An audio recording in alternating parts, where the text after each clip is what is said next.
कृष्णाय यादवेन्द्राय ज्ञानमुद्राय योगिनीनाथाय गणेशाय नमो वेदांत वेदिने रामाय रामभद्राय रामचंद्राय वेधसे रघुनाथाय नाथाय सीताय पदे नमः। मनोजवं मारुततुल्यवेगं जितेन्द्रियं बुद्धिमतां वरिष्ठं वातात्मजं वानरयोत्तमुख्यं श्रीरामदूतं शरणं प्रपद्ये। ओं व्यासाय भवनाशाय श्रीशाय गुणराशय हृद्याय शुद्धविद्याय मध्वाय नमो नमः। तपस्वाध्याय शुश्रूषा कृष्णपूजारतं मुनिं विश्वेशमिषदं वन्दे परिव्राट चक्रवर्तिनं श्रीगुरुभ्यो नमः। ओम ओम अथातो ब्रह्म जिज्ञासा ओम श्रीगुरुभ्यो नमः हरि ओम। ಎಲ್ಲಿವರೆಗಾಗಿದೆ ಅಂತ ಹೇಳಿದ್ರೆ ಕೃಷ್ಣ ಅರ್ಜುನನಿಗೆ ಕೇಳುವಂಥದ್ದು ಏನಂತ ಹೇಳಿದ್ರೆ ಭೂಗೋಳದ ವರ್ಣನೆ. ಸೊ ಏನಂತ ಹೇಳಿದ್ರೆ ಭೂಗೋಳದಲ್ಲಿ ಏನು ಈಗ ಎಲ್ಲಿಂದ ಹೊರಟದ್ದು ಅಂತೇಳಿದರೆ ದ್ವಾರಕಾಪುರಿಯಿಂದ, ಅಂದರೆ ಜಂಬೂ ದ್ವೀಪದಲ್ಲಿರುವಂಥ. ಸೊ ಜಂಬೂ ದ್ವೀಪ ಅಲ್ಲಿಂದ ಶುರು. ಜಂಬೂ ದ್ವೀಪ ಅಲ್ಲಿಂದ ಹೊರಟು ಲವಣ ಸಮುದ್ರವನ್ನು ದಾಟಿ ಪ್ಲಕ್ಷದ್ವೀಪ, ಅಲ್ಲಿಂದ ಇಕ್ಷು ಸಮುದ್ರ. ಸೊ ಮೊದಲನೇದ್ದು 1,00,000 ವಿಸ್ತಾರ ಅಂತಾದರೆ ಅದರ ಎರಡನೇದ್ದು ಉತ್ತರೋತ್ತರ ದುಪಟ್ಟು ಅಂತೇಳಿದರೆ ದ್ವಿಗುಣ, ಅಂದರೆ ಡಬಲ್ ಆಗ್ತದೆ. ಸೊ ಜಂಬೂ ದ್ವೀಪದ ವಿಸ್ತಾರ 1,00,000, ಲವಣ ಸಮುದ್ರದ್ದು ಅಷ್ಟೇ 1,00,000 ಯೋಜನೆ. ಆದರೆ ಪ್ಲಕ್ಷದ್ವೀಪ ಮತ್ತು ಇಕ್ಷು ಸಮುದ್ರದ್ದು ದ್ವಿಗುಣ 2,00,000 ಯೋಜನೆ. ಆಮೇಲೆ ಅದಕ್ಕಿಂತ ದ್ವಿಗುಣ ಶಾಲ್ಮಲ ದ್ವೀಪ ಸುರೋಧ ಸಮುದ್ರ 4,00,000 ಯೋಜನೆ. ಅದು ಅದಕ್ಕಿಂತ ದ್ವಿಗುಣ ಕುಶದ್ವೀಪ ಘೃತ ಸಮುದ್ರ, ಅದು 8,00,000 ಯೋಜನೆ. ಅದಕ್ಕಿಂತ ದ್ವಿಗುಣ ಕ್ರೌಂಚ ದ್ವೀಪ ದದಿ ಸಮುದ್ರ 16,00,000 ಯೋಜನೆ.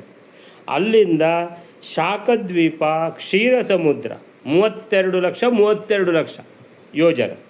ಸೊ ಶಾಖದ್ವೀಪ ಬೇರೆ, ಕ್ಷೀರದ್ವೀಪ ಬೇರೆ, ಪ್ರತಿ ಒಂದು ಕೂಡ ಅಷ್ಟೇ. ದ್ವೀಪ ಬೇರೆ, ಆಮೇಲೆ ಸಮುದ್ರ ಬೇರೆ. ಸೊ ಇನ್ನೀಗ 7ನೇ ದ್ವೀಪ ಪುಷ್ಕರ ದ್ವೀಪ ಮತ್ತು ಸ್ವಾದೂದ ಸಮುದ್ರ ಅಥವಾ ಶುದ್ಧೋದಕ ಸಮುದ್ರ 64,00,000 ಯೋಜನ. ಹೀಗೆ ಇದು ಅಂದರೆ ಭೂಗೋಳ ಹೇಗಿದೆ ಅಂತ, ಈ ರೀತಿ ಇದೆ ಭೂಗೋಳ ಅನ್ನುವಂಥದ್ದು. ಸೊ ಇದು ಇಷ್ಟು ಸೇರಿ ಇದನ್ನು ದಾಟಿ ಆದಮೇಲೆ 7 ದ್ವೀಪ 7 ಸಮುದ್ರ ದಾಟಿ ಆದಮೇಲೆ ಸಿಕ್ಕುವಂಥದ್ದು ಸುವರ್ಣ ಭೂಭಾಗ. ಅದಕ್ಕೆ ಏನು ಹೆಸರು? ಸುವರ್ಣ ಭೂಭಾಗ ಅಥವಾ ವಜ್ರಲೇಪಿತ ಭೂಭಾಗ.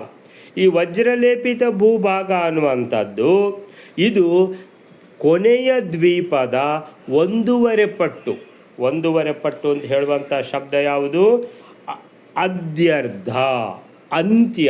ಅಂತ್ಯ ಅಂದರೆ ಕೊನೆಯ ದ್ವೀಪದ ಅದ್ಯರ್ಧ ಅಂತೇಳಿದರೆ 1.5 ಪಟ್ಟು ಅಂತೇಳಿದರೆ ಅದು ಕೊನೆಯ ದ್ವೀಪ ಎಷ್ಟಿದೆ?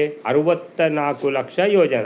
64,00,000 ಯೋಜನದ 1.5 ಪಟ್ಟು ಅಂತ ಹೇಳಿದರೆ 96,00,000 ಯೋಜನ. ಹಾಗಾದರೆ ಈ 7 ದ್ವೀಪ 7 ಸಮುದ್ರ 7 ದ್ವೀಪಗಳದ್ದು ಒಟ್ಟು ಮಾಡಿದರೆ 1,27,00,000 ಆಯಿತು. ಅಷ್ಟೇ 7 ಸಮುದ್ರದ್ದು 1,27,00,000. ಎರಡೂ ಸೇರಿಸಿದರೆ 2,54,00,000. ಅದಕ್ಕೆ ಈ 96,00,000 ಯೋಜನ ವಿಸ್ತಾರ ಇರುವಂತಹ ಸುವರ್ಣಮಯ ಏನಿದೆ ಈ ಸುವರ್ಣ ದ್ವೀಪ, ಸುವರ್ಣ ಭೂಭಾಗ, ಇದನ್ನು ಸೇರಿಸಿದರೆ 96,00,000ವನ್ನು 2,54,00,000ಕ್ಕೆ ಸೇರಿಸಿದರೆ ಆಗ್ತದೆ 3,50,00,000. ಇಷ್ಟಕ್ಕೆ ಒಟ್ಟಿಗೆ ಒಂದು ಹೆಸರಿಟ್ಟರು, ಇದು ಲೋಕ ಅಂತ. ಲೋಕ ದಾಟಿದ ಕೂಡಲೇ ನಂತರ ಸಿಗೋದು ಅಂಧತಮಸ್ಸು ಅಂತ ಹೇಳಿದರು. ಅದು ಅದರ ದ್ವಿಗುಣ ಅಂತ.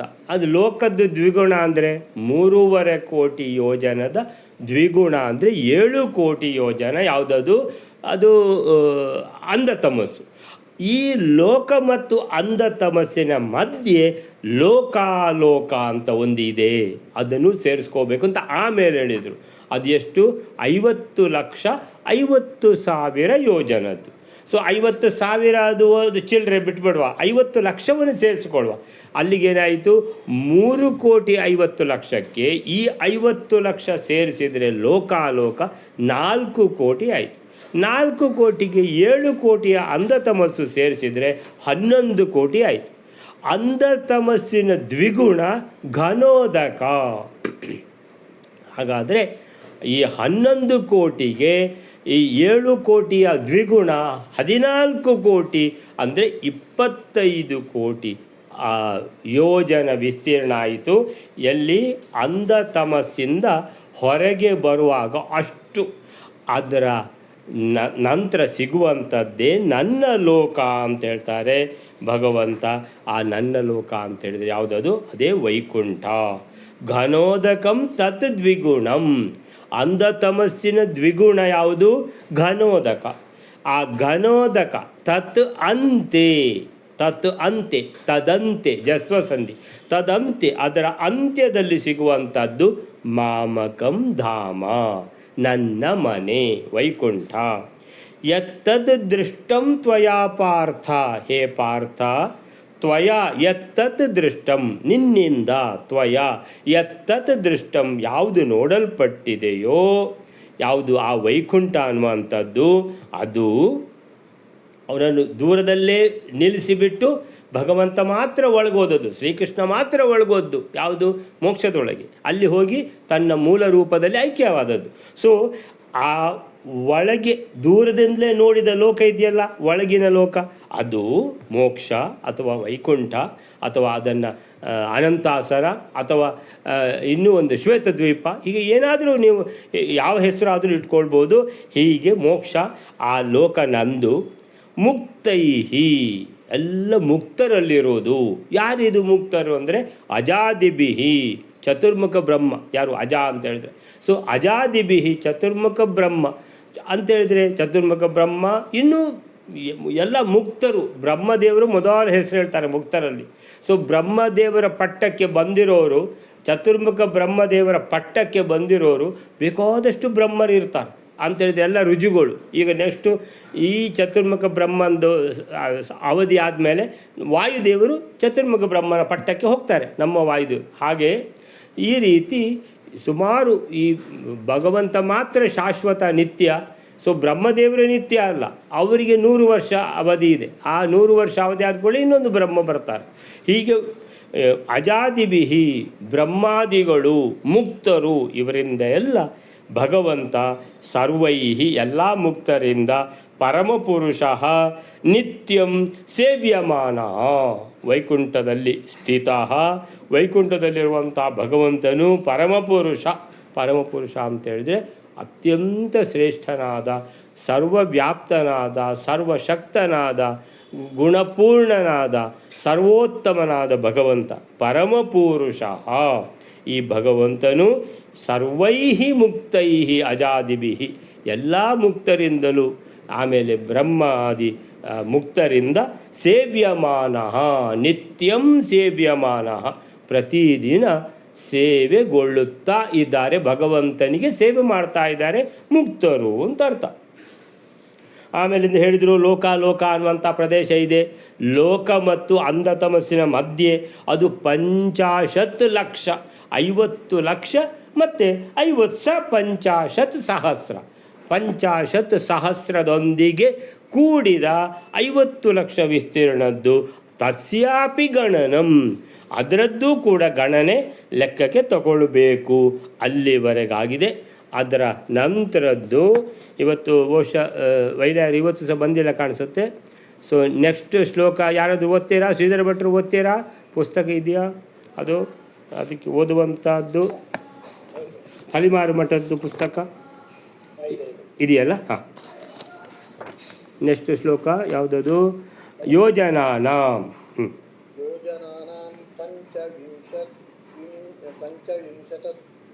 ಕೋಟಯೋ ಮೇರು ಪರ್ವತಾತ್ ದಿಕ್ಷೂರ್ಧ್ವಂ ಅಧಶ್ಚಾಂಡಂ. ಮೇರು ಪರ್ವತಕ್ಕಿಂತ 4 ದಿಕ್ಕುಗಳಲ್ಲಿಯೂ ಕೆಳಗೆ ಮೇರು ಬ್ರಹ್ಮಾಂಡ ಪರ್ಯಂತವಾಗಿ ಯೋಜನೆಗಳ 25 ಕೋಟಿಗಳು ಎಂದು ಹೇಳಲ್ಪಟ್ಟಿದೆ. ಯೋಜನಾನಾಂ 25 ಕೋಟಯೋ. ಯೋಜನಾನಾಂ 25 ಕೋಟಯೋ. 25 ಅಂತ ಹೇಳಿದರೆ 25 ಕೋಟಯೋ, ಕೋಟಿ, 25 ಕೋಟಿ ಯೋಜನೆ. ಅಂತ ಹೇಳಿದ್ರೆ ನಾವೀಗ ಲೆಕ್ಕ ಹಾಕಿದ್ದೇವೆ 25 ಕೋಟಿ ಆಗಿದೆ ನಮಗೆ ಸಹ ಲೆಕ್ಕ ಹಾಕುವಾಗ. ಸೊ 25 ಕೋಟಿ ಯೋಜನ ವಿಸ್ತೀರ್ಣ ಅನ್ನುವಂಥದ್ದು ಈ ಎಲ್ಲ 7 ಸಮುದ್ರ, 7 ದ್ವೀಪ, 7 ಸಮುದ್ರ, ಆಮೇಲೆ ಸುವರ್ಣ ಭೂಭಾಗ, ಆಮೇಲಿಂದ ಇದು ಲೋಕ ಆಯಿತು, ಲೋಕಾಲೋಕ, ಅಂಧತಮಸ್ಸು ಎಲ್ಲ, ಆಮೇಲೆ ಘನೋದಕ, ಎಲ್ಲ ಘನೋದಕ ಸೇರಿ ಘನೋದಕದ ಕೊನೆಗೆ ಸಿಗುವಂಥದ್ದು ಭಗವಂತನ ಮನೆ. ಸೊ ಹೀಗೆ ಇದು ಇಷ್ಟು ಭೂಗೋಳ ಅಂತ ಹೆಸರು ಇದಕ್ಕೆ. ಈ ಭೂಗೋಳ ಅನ್ನುವಂಥದ್ದು 25 ಕೋಟಯೋ ಯೋಜನಾನಾಂ. 25 ಅಂತ ಹೇಳಿದರೆ 25, ಪಂಚ ಅಂದರೆ 5, ವಿಂಶತಿ ಅಂದರೆ 20. 25 ಅಂದರೆ 25, 50 ಇದ್ದಾಗೆ 25 ಕೋಟಿ 25 ಕೋಟಯೋ ಯೋಜನಾನಾಂ. ಯೋಜನ ವಿಸ್ತೀರ್ಣ 25 ಕೋಟಿ ಯೋಜನ ವಿಸ್ತೀರ್ಣ ಅನ್ನುವಂಥ ಈ ಭೂಗೋಳ. ಈ ಭೂಗೋಳ ಎಲ್ಲಿಂದ ಹೊರಟಿದೆ ಅಂತ ಕೇಳಿದರೆ ಮೇರು ಪರ್ವತಾತ್. ಅಂದರೆ ಮೇರು ಪರ್ವತ ಎಲ್ಲಿದೆ ಹಾಗಾದರೆ ಅಂದರೆ ಎಲ್ಲದಕ್ಕಿಂತ ಸೆಂಟರಲ್ಲಿ ಮೇರು ಪರ್ವತ ಇದೆ. ಸೊ ಈಗ ಭೂಗೋಳ ಎಲ್ಲಿಂದ ಶುರುವಾಯಿತು ಅಂದರೆ ಜಂಬೂ ದ್ವೀಪದ ಮಧ್ಯದಲ್ಲಿ ಮೇರು ಪರ್ವತ ಇದೆ ಅಂತ ತಿಳ್ಕೊಳ್ಳೋಣ. ಸೊ ಅಲ್ಲಿಂದ ಹೊರಟದ್ದು. ಈಗ ಜಂಬೂ ದ್ವೀಪ ಅದು 1,00,000 ಯೋಜನ ಅಂತ ಹೇಳಿದರೆ ಮಧ್ಯದಲ್ಲಿ ಮೇರು ಪರ್ವತ ಇದ್ದರೆ ಹಾಗಾದರೆ 50 ಲಕ್ಷ ಮಾತ್ರ ಸೇರಿದಾಗ ಆಯಿತು. ಮಧ್ಯದಲ್ಲಿಂದ ನಾವು ಮಧ್ಯದಿಂದ ಹೊರಟದು ಅಂತ ತಗೊಂಡ್ರೆ 50 ಲಕ್ಷ ಯೋಜನ ಮಾತ್ರ ಸಿಕ್ಕಿತು. ಮತ್ತು 25 ಕೋಟಿಯಲ್ಲಿ ಹಾಗಾದರೆ 50 ಲಕ್ಷ ಕಡಿಮೆ ಆಯಿತು ಮೇರು ಪರ್ವತದಿಂದ ಹೊರಟದ್ದು ಅಂತ ಇರಲಿ. ಈಗ ಮೇರು ಪರ್ವತ ಎಲ್ಲಿದೆ? ಜಂಬೂ ದ್ವೀಪದ ಕೇಂದ್ರ ಭಾಗದಲ್ಲಿದೆ ಅಂತ ತಿಳ್ಕೊಳ್ಳುವ. ಹೀಗೆ ಮೇರು ಪರ್ವತಾತ್ ಚತಸ್ರಶ್ವಪಿ ದಿಕ್ಷು. ಚತಃ ಅಂತೇಳಿದರೆ ಏಕಃ, ದ್ವೇ, ತ್ರೀಣಿ ಅಥವಾ ತ್ರಯ, ಚತ್ವಾರ, ಚತುರ್ದಶ. ಚತುರ್ ಅಂದರೆ 4. ಸೊ ಚತ್ವಾರ ಹೀಗೆ ಬರ್ತದೆ. ಸೊ ಚತಸ್ರಶ್ವಪಿ ದಿಕ್ಷು. ಚತಸ್ರಶ್ವಪಿ ದಿಕ್ಷು ಅಂದರೆ 4 ದಿಕ್ಕುಗಳಲ್ಲಿ. ಚತಸ್ರಶ್ವಪಿ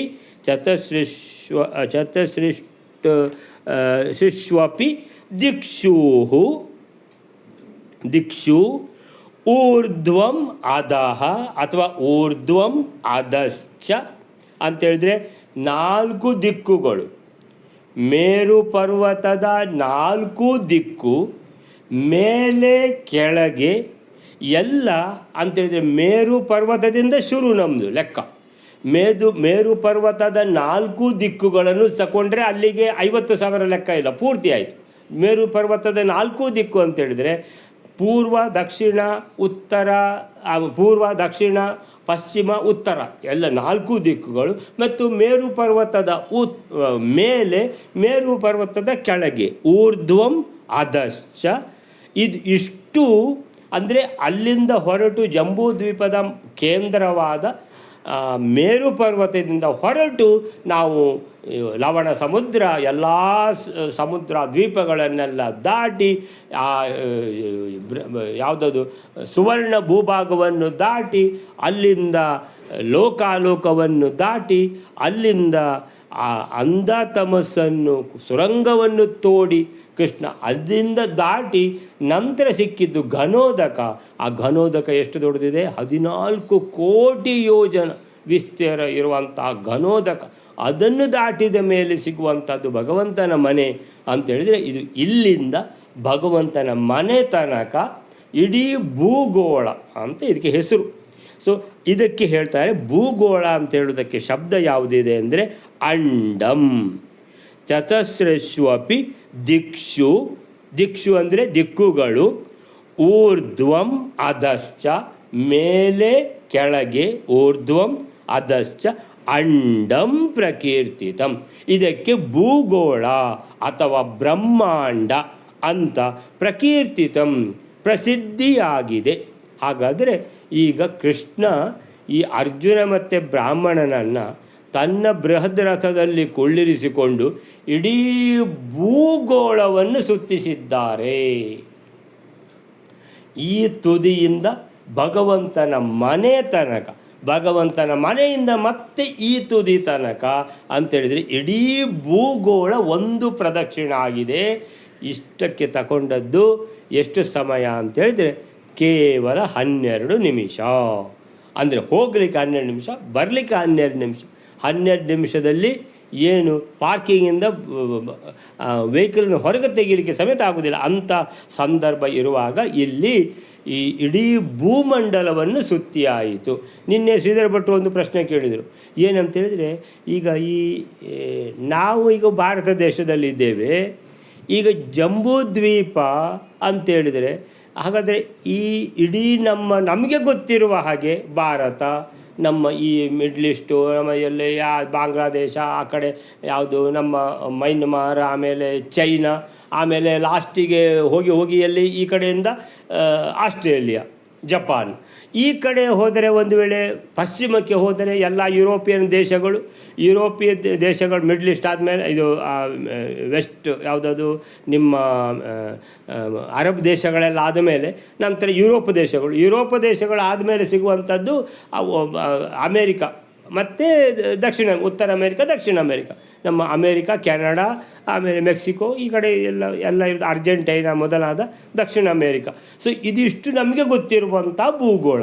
ಹಾಗಾದರೆ ಇಲ್ಲಿ ಜಂಬೂದ್ವೀಪದಲ್ಲಿ ನಾವಿದ್ದೇವೆ ಅಂತ ಅಂದ್ಕೊಂಡು ಸಂಧ್ಯಾ ವಂದನದಲ್ಲಿ ನಾವು ಹೇಳ್ತೇವೆ, ಜಂಬೂದ್ವೀಪೆ ಭಾರತವರ್ಷೆ ಭರತಖಂಡೆ. ಹಾಗಾದರೆ ನಾವಿರುವಂಥದ್ದು ಈ ಭರತಖಂಡ ಜಂಬೂದ್ವೀಪದಲ್ಲಿ ಉಂಟು ಅಂತ ಆಯಿತು.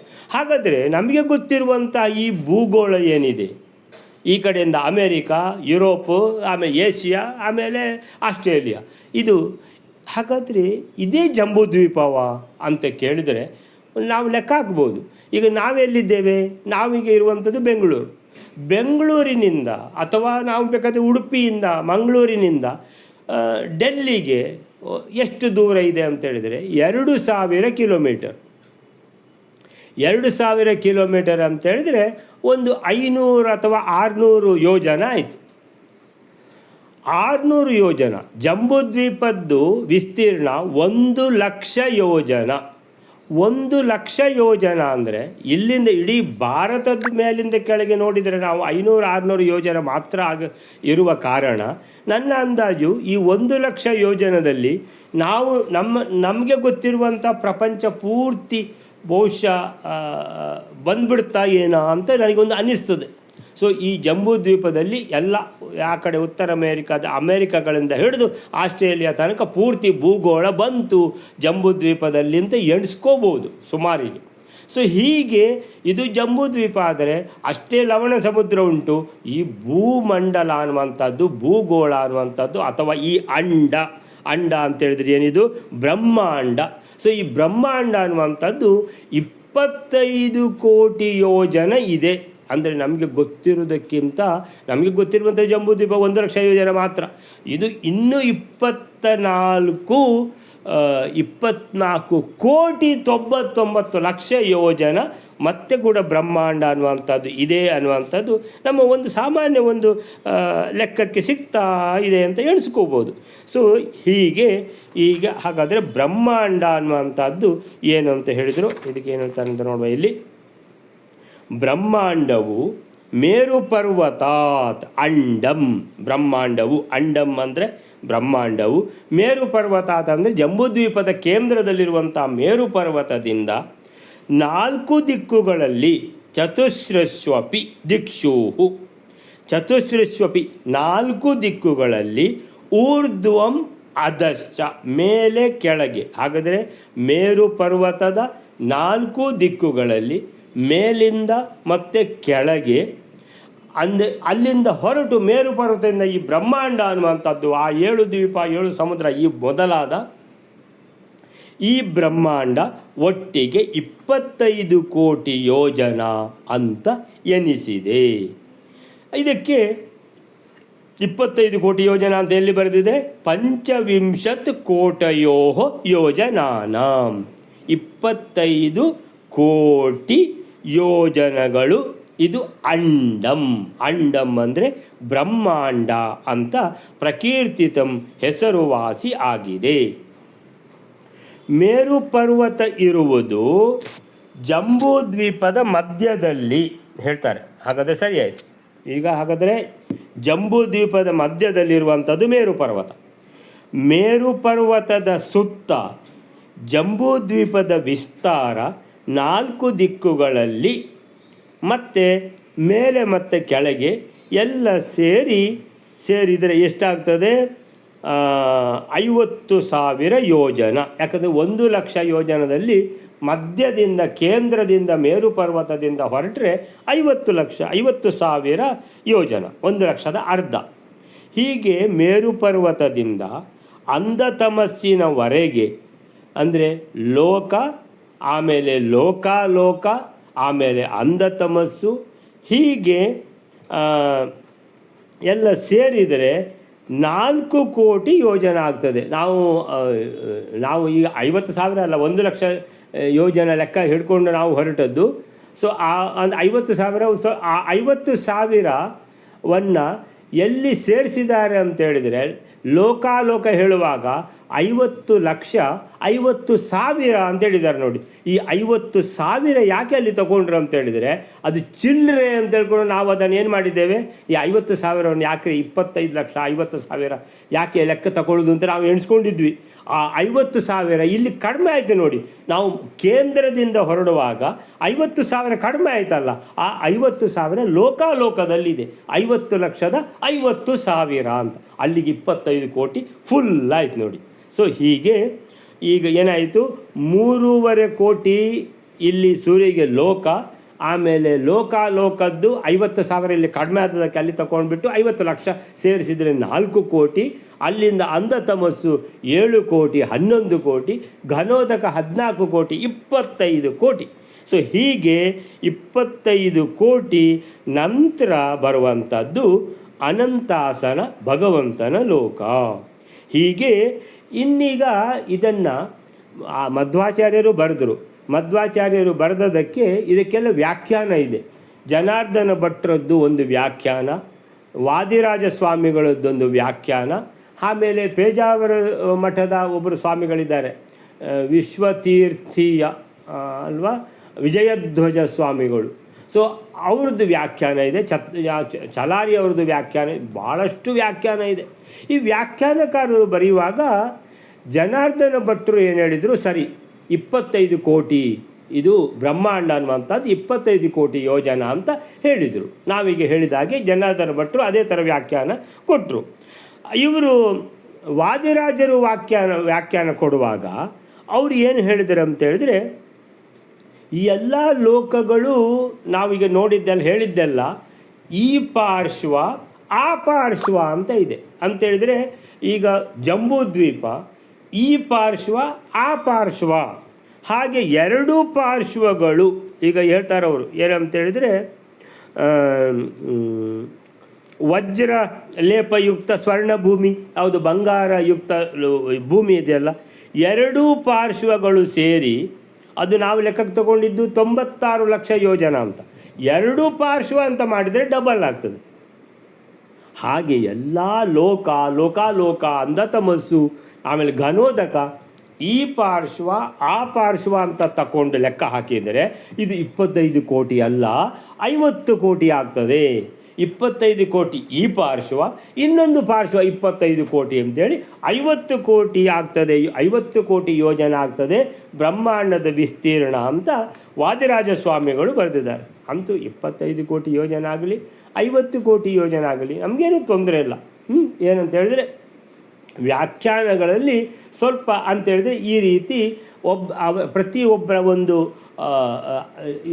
ಅವರ ಪ್ರಕಾರ ಹೇಗೆ ಅನ್ನುವಂಥದ್ದು ಈ ರೀತಿ ಇದೆ. ಹಾಗೆ ವೇದಾಂಗ ತೀರ್ಥೀಯದಲ್ಲಿದೆ. ಸೊ ಹೀಗೆ ಈಗ ವ್ಯಾಖ್ಯಾನಗಳು ಬೇರೆ ಬೇರೆ ಇರುವಂಥ, ಇದು ಭಾಗವತದಲ್ಲಿ ಬಂದದಕ್ಕೆ ಭಾಗವತದಲ್ಲಿ ಅಲ್ಲಿ ವ್ಯಾಖ್ಯಾನಗಳು ಶುರುವಾಗಿವೆ.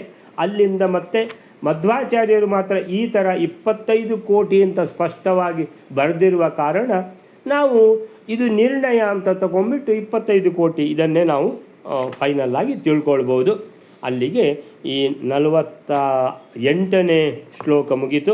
49ನೇ ಶ್ಲೋಕ ಶ್ರೀಧರ್ ಭಟ್ರೆ. ಅಭದ್ವೀರನಭೋಹಂ ಕೃಂ ಮಹತ್ತತ್ವಗುಣತ್ರಯೀ ಕ್ರಮಾದಶಗುಣೈರೇತಾ ಪ್ರೇತದಾವೃತಂ ಪರತಸ್ತತಃ. ಜಲ, ಅಗ್ನಿ, ವಾಯು, ಆಕಾಶ, ಅಹಂಕಾರ ತತ್ವ, ಮಹತ್ತತ್ವ, ತಮೋಗುಣ, ರಜೋಗುಣ, ಸತ್ವಗುಣ ಈ 9 ಆವರಣಗಳಿಂದ ಕ್ರಮವಾಗಿ 10 ಪಾಲು ಹೆಚ್ಚು ಪರಿಮಾಣಾಧಿಕ್ಯವುಳ್ಳವುಗಳಿಂದ ಈ ಬ್ರಹ್ಮಾಂಡವು ಆವರಿಸಲ್ಪಟ್ಟಿದೆ. ಅಂದರೆ ಬ್ರಹ್ಮಾಂಡಾಂತರ್ಗತ ಪರಿಮಾಣಕ್ಕಿಂತ ಇಮ್ಮಡಿ ಪರಿಮಾಣವುಳ್ಳದ್ದು ಅಂಡಕರ್ಪರವು, ಅದೇ ಆವರಣ ಭೂಮಿಯು ಎಂದು ಹೇಳಲ್ಪಡುತ್ತದೆ.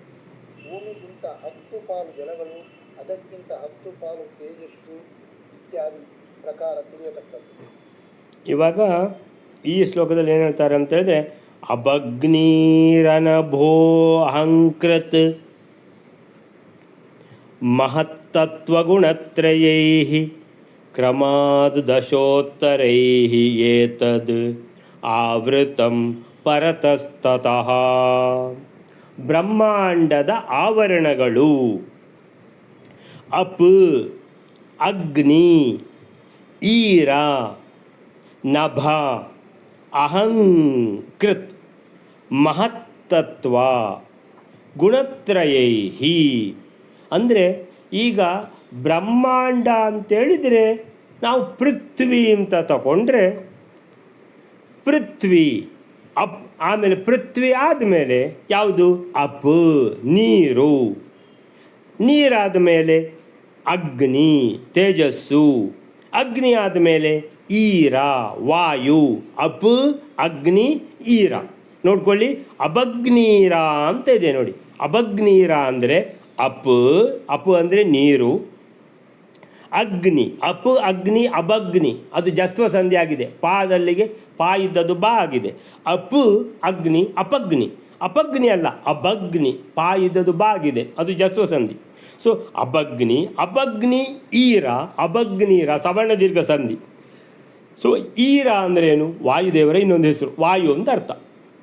ಸೊ ಅಪ್, ಅಗ್ನಿ, ಈರ ಅಂದರೆ ನೀರು, ಅಗ್ನಿ ಅಂದರೆ ತೇಜಸ್ಸು ಅಗ್ನಿ, ಆಮೇಲೆ ಈರ ಅಂದರೆ ವಾಯು. ಇನ್ನು ನಭ, ನಭ ಅಂದರೆ ಆಕಾಶ. ಹಾಗಾದರೆ ಪೃಥ್ವಿ, ಅಪ್, ತೇಜ, ವಾಯು, ಆಕಾಶದಲ್ಲಿ ಬ್ರಹ್ಮಾಂಡ ಅಂತೇಳಿದರೆ ಪೃಥ್ವಿ ಅಂತ ತಗೊಂಡ್ರೆ ಇನ್ನು ಆವರಣಗಳು. ಪೃಥ್ವಿಯ ನೆಕ್ಸ್ಟ್ ಆವರಣ ಯಾವುದು? ಜಲ. ಜಲದ ನೆಕ್ಸ್ಟ್ ಆವರಣ ಯಾವುದು? ಅಗ್ನಿ. ಅಗ್ನಿಯ ನೆಕ್ಸ್ಟ್ ಆವರಣ ಯಾವುದು? ಈರ, ವಾಯು. ವಾಯು ಆದಮೇಲೆ ನೆಕ್ಸ್ಟ್ ಆವರಣ ಯಾವುದು? ನಭ, ಆಕಾಶ. ಆಮೇಲೆ ಆಕಾಶ ಆದಮೇಲೆ ನೆಕ್ಸ್ಟ್ ಆವರಣ ಯಾವುದು? ಅಹಂ, ಅಹಂಕೃತ್. ಅಹಂಕೃತ್ ಅಂದರೆ ಅಹಂಕಾರ ತತ್ವ, ಅಹಂಕೃತ್. ಅಹಂಕಾರ ತತ್ವದ ಆವರಣ ಆದಮೇಲೆ ನೆಕ್ಸ್ಟ್ ಆವರಣ ಯಾವುದು ಅಂತ ಕೇಳಿದರೆ ಮಹತ್ತತ್ವ, ಮಹತ್ತತ್ವ. ಸರಿ, ಮಹತ್ತತ್ವದ ಆವರಣವೂ ಆಯಿತು. ಎಷ್ಟು ಆವರಣ ಆಯ್ತು ಈಗ? ಅಪ್, ಅಗ್ನಿ, ಈರ, ನಭ, 4 ಆವರಣ ಆಯಿತು. ಆ 4 ಆವರಣ ಆದಮೇಲೆ ಅಹಂಕಾರ ತತ್ವ, ಮಹತ್ತತ್ವ ಅಂತ 2 ಆವರಣ ಆಯಿತು. ಅಲ್ಲಿಗೆ ಎಷ್ಟಾಯಿತು? 6 ಆವರಣ ಆಯಿತು. ಇನ್ನು ಗುಣತ್ರಯೈಹಿ. ಗುಣತ್ರಯೈಹಿ ಅಂದರೆ ಸತ್ವಗುಣ, ರಜೋಗುಣ, ತಮೋಗುಣ ಅನ್ನುವಂತಹ 3 ಆವರಣ. ಅಂದರೆ ಇದೆಲ್ಲ ಪೃಥ್ವಿಗೆ ಬ್ರಹ್ಮಾಂಡದ ಆವರಣಗಳು.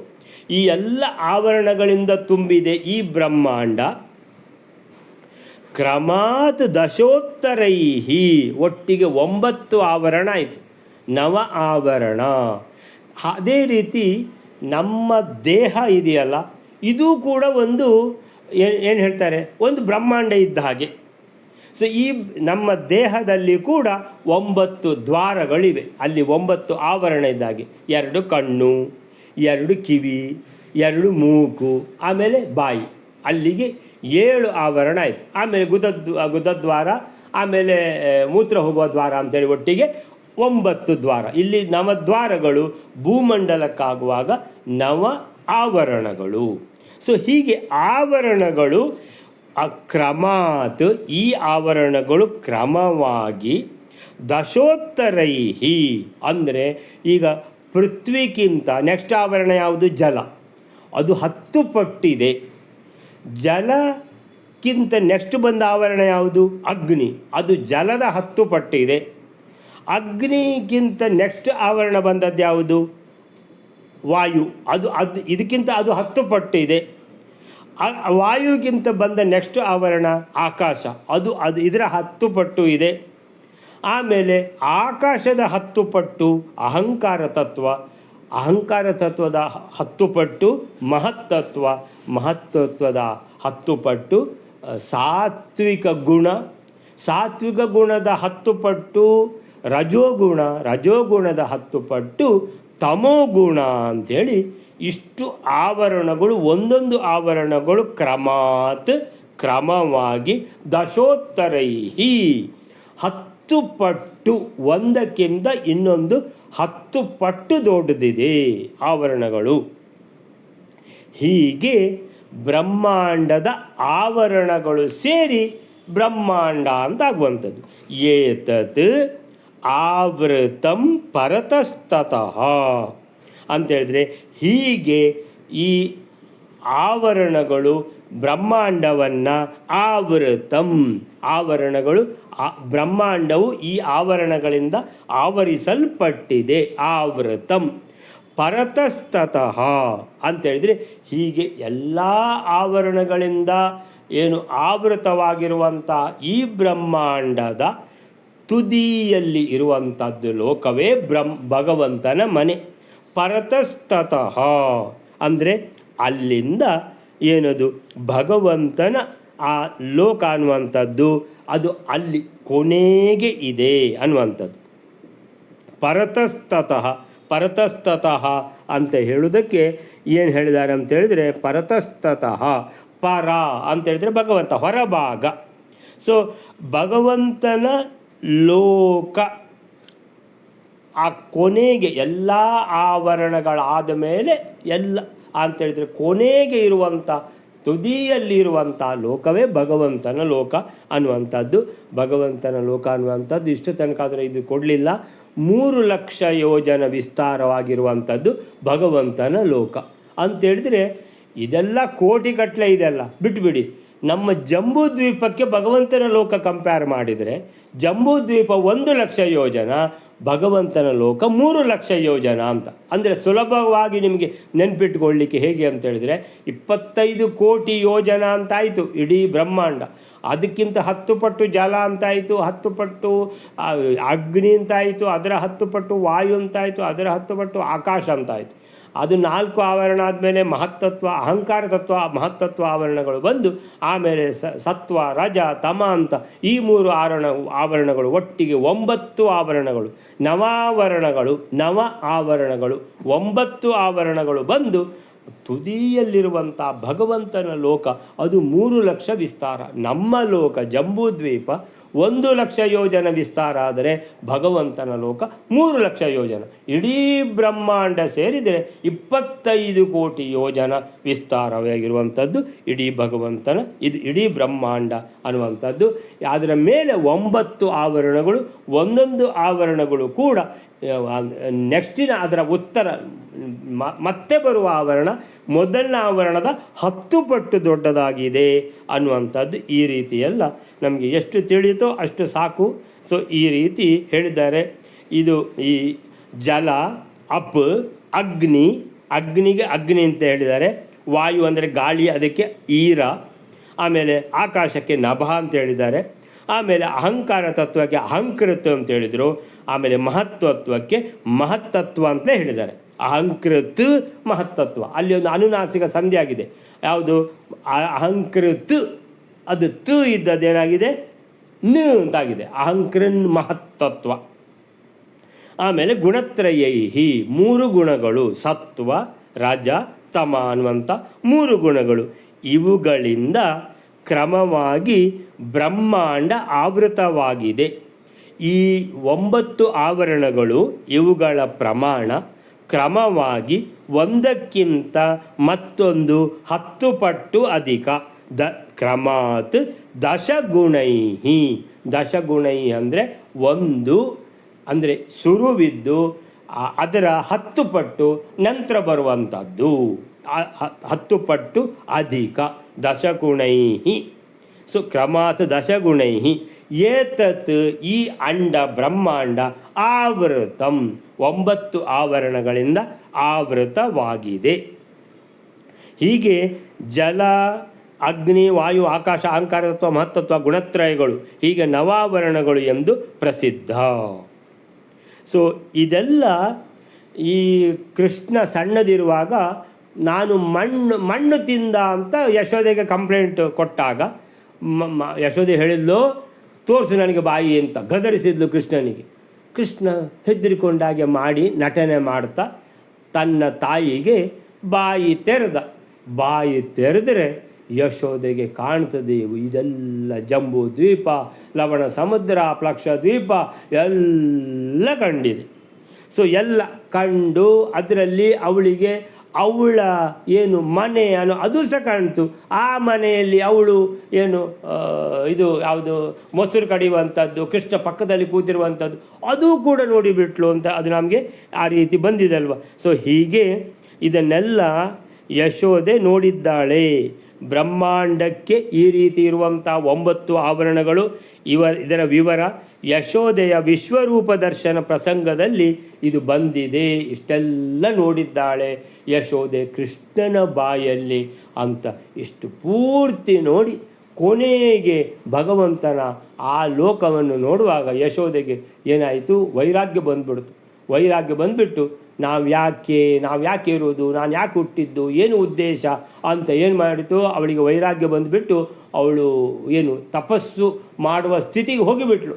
ಅದು ನೋಡಿದ ಕೃಷ್ಣ, ಅಯ್ಯಯ್ಯೋ ನನ್ನ ಅಮ್ಮ ಒಂದು ವೇಳೆ ತಪಸ್ಸು ಮಾಡುವ ಸ್ಥಿತಿಗೆ ಹೋದರೆ, ತಪಸ್ಸು ಮಾಡ್ತಾ ಕೂತರೆ ನನ್ನನ್ನು ಯಾರು ನೋಡ್ಕೊಳ್ಳೋದು ಅಂತೇಳಿ ಮತ್ತೆ ಅಮ್ಮನನ್ನು ಬೇಡ ಅಮ್ಮ ನೀನು ಅಲ್ಲಿಗೆ ಹೋಗೋದು ಬೇಡ, ನೀನು ಒರಿಜಿನಲ್ ಸ್ಥಿತಿಗೆ ಬಾ ಅಂತ ಪುನಃ ಒರಿಜಿನಲ್ ಸ್ಥಿತಿಗೆ ತಂದಿಟ್ಟ ಅಂತ.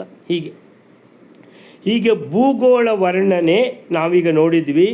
ಈ ಭೂಗೋಳ ವರ್ಣನೆ ವಾದಿರಾಜ ಸ್ವಾಮಿಗಳ ಭೂಗೋಳ ನಿರ್ಣಯ, ವಿಜಯೀಂದ್ರ ಸ್ವಾಮಿಗಳ ಭೂಗೋಳ ಸಂಗ್ರಹ, ಸತ್ಯನಾಥ ತೀರ್ಥರ ಭೂಗೋಳ ನಿರ್ಣಯ, ಸುಮತೀಂದ್ರ ತೀರ್ಥರ ಭೂಗೋಳ ಸಂಗ್ರಹ, ವಾದೀಂದ್ರ ತೀರ್ಥರ ಭೂಗೋಳ ಸಂಗ್ರಹ, ಮಹಾಭಾರತ ತಾತ್ಪರ್ಯ ನಿರ್ಣಯಕ್ಕೆ ಭಾವವಿವೃತ್ತಿ ಎನ್ನುವಂಥ ರಾಮಾಚಾರ್ಯರ ವ್ಯಾಖ್ಯಾನ, ಹೀಗೆ ಭೂಗೋಳ ನಿರ್ಣಯ ಅಂತ ಹೇಳ್ಕೊಂಡು ಭಾಳಷ್ಟು ಜನ ಅಂದರೆ ಸ್ವಲ್ಪ ಆ ವ್ಯಾಖ್ಯಾನಗಳಲ್ಲಿ ಸ್ವಲ್ಪ ವ್ಯತ್ಯಾಸ ಬರ್ತದೆ.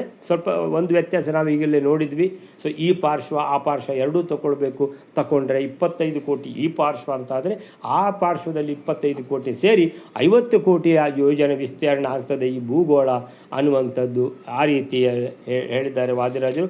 ಹೀಗೆ ಇದು ಇಲ್ಲಿವರೆಗೆ ನಾವು ನೋಡಿರುವಂಥದ್ದು ಭೂಗೋಳ ಮತ್ತು ಆ ಭೂಗೋಳ ಅಥವಾ ಬ್ರಹ್ಮಾಂಡ, ಆ ಬ್ರಹ್ಮಾಂಡದ ಆವರಣಗಳು, ಅದರ ತುದಿಯಲ್ಲಿರುವಂತಹ ಭಗವಂತನ ಮನೆ 3 ಲಕ್ಷ ಯೋಜನ ಅನ್ನುವಂಥದ್ದು.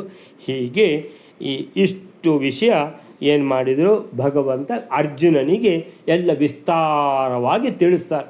ಅರ್ಜುನ ನಮ್ಮ ಹಾಗೆ ಏನು ಗೊತ್ತಾಗಲಿಲ್ಲ ಅವನಿಗೆ. ಸೊ ಏನೂ ಗೊತ್ತಾಗದೇ ಇರುವಂಥ ಅರ್ಜುನನಿಗೆ ತಿಳಿಸಿದ್ದಾಯಿತು. ಆ ಮೇಲಿಂದ ನಂತರ ಏನು ಹೇಳ್ತಾರೆ ಅನ್ನೋಂಥದ್ದು ನಾಳೆ ನೋಡುವ. ನೆಕ್ಸ್ಟ್ ಶ್ಲೋಕ ಇಲ್ಲಿಗೆ ನಿಲ್ಲಿಸ್ಕೊಳ್ಳೋಣ. ಶ್ರೀಕೃಷ್ಣ ಅರ್ಪಣ ಮಸ್ತು.